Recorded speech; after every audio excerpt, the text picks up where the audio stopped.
بسم اللہ الرحمن الرحیم۔ السلام علیکم، میں ہوں شیخ اللہ بخش ایڈوکیٹ۔ آپ دیکھ رہے ہیں میرا یوٹیوب چینل شیخ ٹاک آفیشل۔ محترم ناظرین، 9 مئی کو تقریباً 1 سال ہو گیا ہے۔ 9 مئی کے سانحے کی یاد میں جمعیت علماء اسلام کے امیر مولانا فضل الرحمان نے ملن مارچ کیا، جس میں انہوں نے فوج کو آڑے ہاتھوں لیتے ہوئے کھری کھری سنائی۔ حقیقت تو یہ ہے کہ مولانا صاحب نے اپنی سیاست کا حق ادا کر دیا۔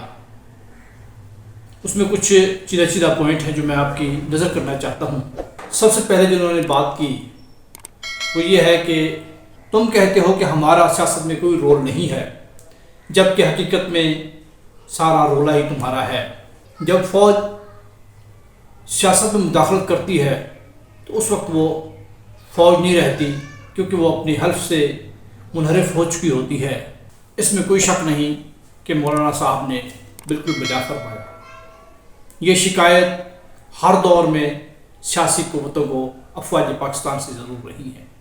افواج پاکستان کو چاہیے کہ اپنی آئینی حدود میں رہتے ہوئے اگر اپنی ذمہ داریاں ادا کریں تو یقیناً یہ ان کے لیے بھی بہتر ہوگا اور پاکستان کے لیے بھی بہتر ہوگا۔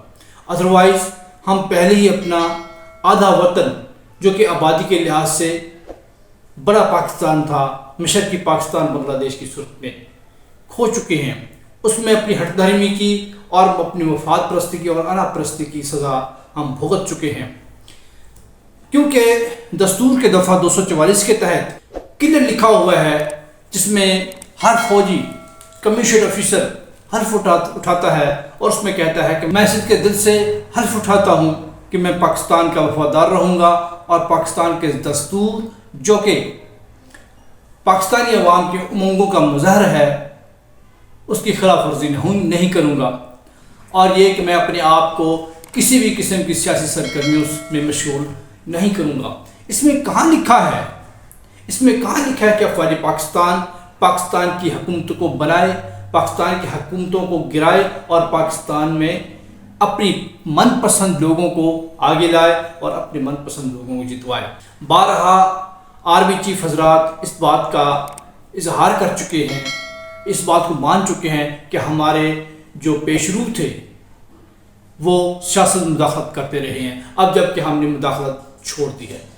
جناب والا، آپ لوگوں نے کسی بھی دور میں، کسی بھی وقت، کسی بھی حکومت میں آپ لوگوں نے سیاسی مداخلت نہیں چھوڑی، اور کیوں کہ اگر آپ لوگوں نے سیاسی مداخلت چھوڑ دی تو وہ دن آپ کی شان و شوکت کے خلاف اور آخری ہوگا۔ جب تک کسی انسان کو کوئی غلط لت لگ جائے، جب تک اس کو زبردستی نہ روکا جائے، جب تک اس کو بزور بازو نہ روکا جائے، وہ نہیں رکتا، اپنی امنگوں کے مطابق وہ کام کرتا رہتا ہے، کیونکہ لالچ اس کو ایسا کرنے سے کبھی بھی نہیں روکتا۔ اس کے بعد مولانا فضل الرحمان کہتے ہیں کہ پاکستان کا پرچم عوام نے لہرایا تھا، پاکستان کو عوام نے بنایا تھا، جبکہ فوج نے نہیں بنایا تھا۔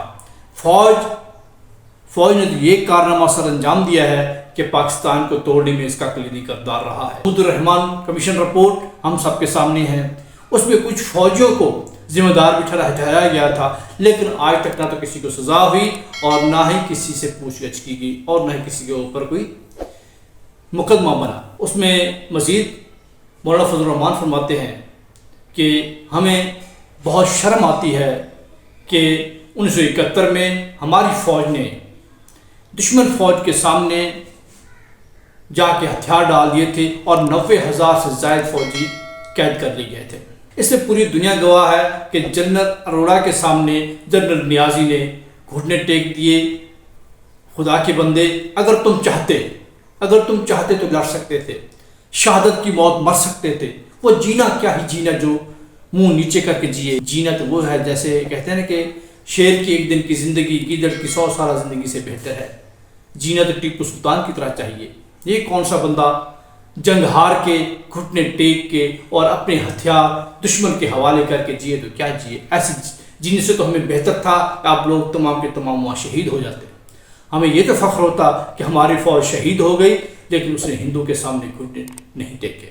اور اس کے بعد مولانا فرماتے ہیں فاٹا سے فل 4 فوج کو نکل جانا چاہیے، اس میں کوئی شک نہیں کہ اتنا عرصہ ہو چکا ہے فاٹا میں، بلوچستان میں، بلکہ پورے سرحد میں یہ جو آپریشن جاری ہے، جب کبھی یہ رد الفساد کے نام سے ہوتا ہے، کبھی ضرب عضب کے نام سے ہوتا ہے، یا کسی اور نام سے ہوتا ہے، یقیناً اس میں پاکستانی لوگ ہی مارے جاتے ہیں۔ اگر کوئی مسائل کھڑے ہوتے ہیں تو ان کو سیاسی طور پہ حل کیا جائے، گفت و شنید سے حل کیا جائے، سیاسی لوگ اس کو حل کریں۔ یہ کون سی توق بنتی ہے کہ اپنے علاقوں پہ فوج چڑھائی جائے؟ یقیناً وہ زیادتی کرے گی، یقیناً وہ پاکستانیوں کو ذبح کرے گی۔ جب خون گرتا ہے تو اس میں صلح کی امیدیں دم توڑ جاتی ہیں اور جدائی کے راستے نکل آتے ہیں۔ اس کے بعد مولانا کہتے ہیں کہ یہ اگر تم لوگ کہتے ہو کہ 9 مئی کا بیانیہ درست تھا تو عوام نے عمران خان کا ساتھ دیتے ہوئے 9 مئی کے بیانیے کو دفن کر دیا ہے۔ یہ جو اسمبلیاں بیٹھی ہیں، یہ جو سیاسی لیڈر بیٹھے ہیں، یہ جو پی پی اور نون لیگ اقتدار پہ قبضہ کیے بیٹھے ہیں، تو یہ اسٹیبلشمنٹ کے نمائندے تو ہو سکتے ہیں، اسٹیبلشمنٹ کے سیاستدان تو ہو سکتے ہیں، اسٹیبلشمنٹ کی یہ اسمبلیاں تو ہو سکتی ہیں، لیکن یہ پاکستانی عوام کی امنگوں کے مطابق یا پاکستانی عوام کی نمائندہ اسمبلیاں کبھی بھی نہیں ہیں۔ لہٰذا اس میں کوئی شک نہیں کہ مولانا صاحب نے حق ادا کر دیا، لیکن خوگر حمد سے تھوڑا سا گلہ بھی سن لے۔ مولانا صاحب، کیا آپ کو اب معلوم ہوا ہے کہ فوج یا اسٹیبلشمنٹ سیاسی مداخلت کرتی ہے؟ پہلے آپ بھی تو کئی ادوار میں نون لیگ اور پی پی کے ساتھ رہے ہیں اور کتنی حکومتوں میں مزاح لڑتے رہے ہیں۔ 1 سال پہلے کی بات ہے، پی ڈی ایم میں آپ بھی شریک تھے۔ اس سے پہلے کون سی حکومت گزری جس میں آپ نے بہتی گنگا میں ہاتھ نہیں دھویا؟ یقیناً آپ شامل حال رہے ہیں۔ ہمیں تو یوں لگتا ہے کہ اب بھی شاید کسی ڈیل کے سلسلے میں آپ نے کچھ دنوں کے لیے احتجاجی کارڈ کرانا شروع کر دیا ہے، جیسے آپ کو کوئی ڈیل مل گئی یا کچھ سیٹیں مل گئیں یا کوئی گورنرشپ مل گئی، تو یقیناً آپ کو ساری کی ساری سیاست اچھی لگنا شروع ہو جائے گی۔ خدا ہمارے حال پر رحم فرمائے۔